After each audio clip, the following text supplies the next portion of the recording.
नमस्कार, मैं सत्य प्रकाश और आप देख रहे हैं सशक्त भारत में। हमारे साथ जुड़े हैं वरिष्ठ पत्रकार द देसी अड्डा के संपादक राकेश तिवारी जी। हम इनसे बात करेंगे दरौंदा विधानसभा क्षेत्र को लेकर, क्योंकि दरौंदा विधानसभा जो क्षेत्र है अभी एक नया राजनीतिक जोड़ ले रहा है, एक राजनीतिक परिवेश में ढलने के प्रयास में लगा हुआ है। हम इसलिए ऐसा कह रहे हैं क्योंकि दो कदावर नेता थे दरौंदा से। एक उमेश सिंह जो कि वर्तमान दरौंदा प्रखंड के प्रमुख पति हैं और पूर्व में राजद नेता भी रह चुके हैं और राजद के टिकट पर चुनाव भी लड़ा है। और एक प्रोफेसर बीके सिंह हैं जो कि बहुत ही चर्चित चेहरा है दरौंदा के लिए। हालांकि वो भी विधानसभा चुनाव में अपने जोर आजमाइश कर चुके हैं, चुनाव लड़े हैं और अभी तैयारी में थे वो कि कहीं राजद से उनकी टिकट मिले, लेकिन हालांकि अभी वो अपना पाला बदल के भाजपा में आ गए हैं। तो वैसे ही कुछ और भी चेहरे हैं, जैसे के सिंह हैं जो कि जनसुराज के नेता हैं। ऐसे तमाम नेता हैं जिनके अभी चर्चाएं दरौंदा विधानसभा क्षेत्र में बहुत ज़्यादा है। और इसमें एक नया ट्विस्ट अभी आ गया है कि कहीं ओम प्रकाश यादव के पुत्र हैप्पी यादव भी यहाँ से चुनाव लड़ सकते हैं। तो ऐसे तमाम खबरें हैं, इस पर हम बात करेंगे अपने वरिष्ठ पत्रकार राकेश जी से। राकेश जी, स्वागत है आपका। धन्यवाद आपको। हमारा सवाल विधानसभा दरौंदा को लेकर रहेगा कि यहाँ पे अभी एक नया चहल पहल चल रहा है। कुछ नेता जो हैं जो राजद के पुराने नेता थे, कुछ एक प्रोफेसर बीके सिंह है जो कि सबसे प्रचलित चेहरा है दरौंदा के लिए, ये लोग अभी अभी भाजपा में ज्वाइन कर लिए हैं। तो ऐसे क्या आकलन लगाया जाए, क्या अंदाजा लगाया जाए कि ये लोग अपनी राजनीति खुद को सरेंडर कर दिए?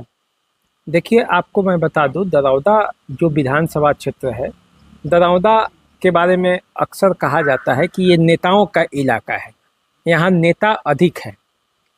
एक कहावत है कि दरौंदा स्टेशन पर एक यदि आप ढेला उठा के फेंक दीजिएगा दरौंदा बाजार में, तो जो ढेला कहीं गिरेगा वो किसी नेता के देह पर भी गिरेगा। इसी तरह यहाँ टिकटों के लिए मारामारी है। देखिए, दरौंदा जो विधानसभा क्षेत्र है, यहाँ टिकट के लिए दावेदार कौन कौन से हैं? अजय सिंह हैं और बीजेपी से कौन है अभी विधायक यहाँ से? करणजीत सिंह और व्यास सिंह, तो विधायक वो हैं। लेकिन जनता दल यूनाइटेड के तरफ से अजय सिंह है। यहाँ से जो बीके सिंह जिनके बारे में आप कहे, वो राजद से चुनाव लड़ चुके हैं, इतने बड़े। उमेश सिंह जिनके बारे में आपने कहा, वो भी आरजेडी से चुनाव लड़ चुके हैं। अब वो दोनों एनडीए के खेमा में आ गए हैं। इसके अलावा के सिंह यहाँ से चुनावी लड़ने की तैयारी में है। जनसुराज से जो एमएलसी शिवप्रसन्न यादव थे, उनके बेटे चुनावी मैदान में उतरने के लिए तैयारी में है। प्रशांत किशोर का दौरा पे दौरा यहाँ पे हो चुका है। बीजेपी नेताओं का समझिए तो यहाँ पे मुख्य फोकस है, क्योंकि करणजीत सिंह चुनावी मैदान में उतरने वाले हैं। अजय सिंह की इतनी ज़बरदस्त दावेदारी है कि पूछिए मत। अब इसमें एक नया ट्विस्ट ये है कि बीजेपी के जो पूर्व सांसद हैं ओम प्रकाश यादव, उनके बेटे हैप्पी यादव हैं। वो बीजेपी के हालांकि नेता हैं, लेकिन उनके बारे में भी चर्चा आम जनता के बीच में है कि वे भी यहाँ से चुनाव लड़ सकते हैं। ओम प्रकाश यादव के बारे में तो जो चर्चा है वो है, लेकिन हैप्पी यादव के बारे में भी चर्चा है। और आप जानते हैं कि ओम प्रकाश यादव का घर जो है वो लहेजी में है, दरौंदा विधानसभा क्षेत्र के अंतर्गत ही आता है। इनके पिता भी मुखिया यहाँ से रहे हैं, ओम प्रकाश यादव खुद रहे हैं, जिला पार्षद का इस इलाके से क्षेत्र का चुनाव भी जीते थे। तो एक तरह से एक लोकप्रिय नेता है, मुखिया से लेकर एमपी तक वो बने हैं। तो यदि हैप्पी यादव चुनावी मैदान में आएंगे तो इसका भी एक प्रभाव है, इसकी भी एक चर्चा है। के सिंह यहाँ से कई बार चुनाव लड़ चुके हैं और जनसुराज से एकदम दावेदारी ठोक रहे हैं, तो उनकी भी एक चर्चा है। शिवप्रसन्न यादव के बेटे के लिए भी चर्चा है, वो एमएलसी उनके पिताजी रह चुके हैं, इस इलाके के हैं, कई बार वो चुनाव लड़े भी हैं। तो कुल मिलाकर देखा जाए तो पूरी तरह से दरौंदा का माहौल जो है वो गर्म है। और इस गर्म माहौल में जनता अब ये सोच रही है कि आखिर वो क्या फैसला ले। अब देखिए, यहाँ से कभी कविता सिंह विधायक रही थी। अजय सिंह की दावेदारी इसलिए है क्योंकि कविता सिंह यहाँ से विधायक रही थी और यहाँ से विधायक रहते हुए उनको सिवान का टिकट मिला था। और सिवान में वो जो एमपी बनी तो हारी नहीं, लेकिन उनका टिकट कट गया। तो अब इस सीट पे उनकी दावेदारी है कि भाई ये तो मेरी सीट है, हमसे लेकर दिया गया, जब एमपी का टिकट अब नहीं मिला तो सीट हमको वापस होना चाहिए। तो कुल मिलाकर पूरा समीकरण यही कहता है कि दरौदा में घमासान है, दरौदा में लड़ाई है और ज़बरदस्त तरीके की लड़ाई है।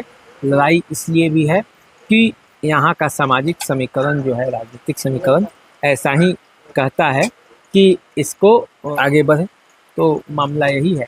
अब देखिए, जब चुनाव होता है तो क्या फैसला होता है और टिकटों के रेस में कौन जीत पाता है, कौन आगे बढ़ पाता है, ये आने वाले समय में पता चलेगा।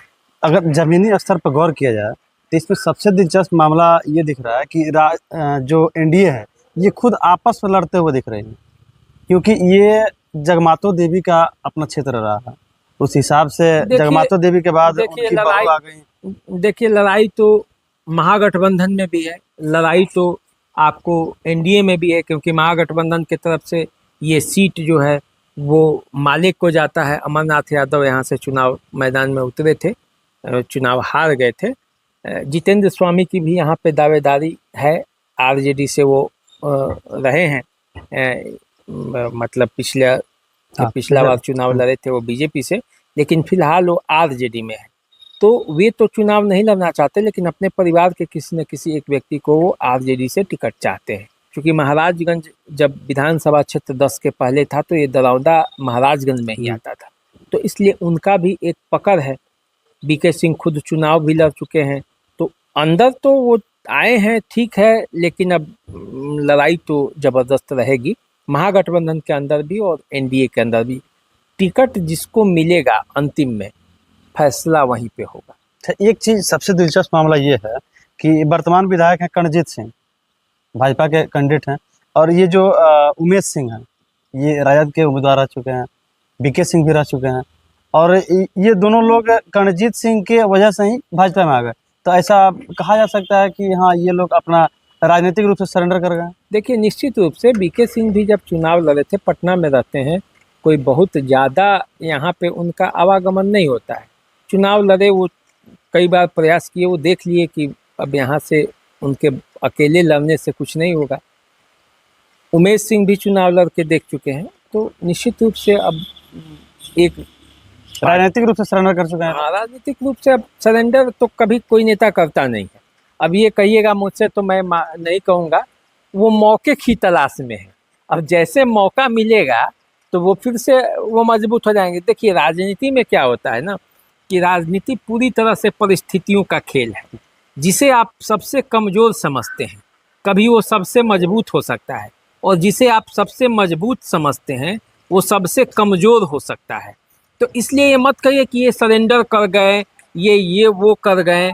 ये कहिए कि ये परिस्थितियों की वजह से अभी 2 कदम पीछे हटे हैं। हर नेता यही करता है, विचारधारा मिल गया, सम्मान मिला होगा पार्टी के तरफ से, गए हैं, फिर दूसरे पार्टी में भी जाएंगे, आएंगे, लगा रहता है, ये सब तो आम बात है। ये एक संक्षेप में हम लोगों का दरौदा विधानसभा को लेकर एक आकलन था। हम एक पूरी तैयारी के साथ ग्राउंड पर दरौदा विधानसभा की एक जानकारी लाएंगे और आपके समक्ष रखेंगे। एक एक गांव से एक सर्वे लाएंगे हम और आपके सामने रखेंगे। तब तक आप हमारे साथ बने रहिए, जुड़े रहिए और देखते रहिए सशक्त भारत न्यूज़। तब तक ले जय हिंद, नमस्कार।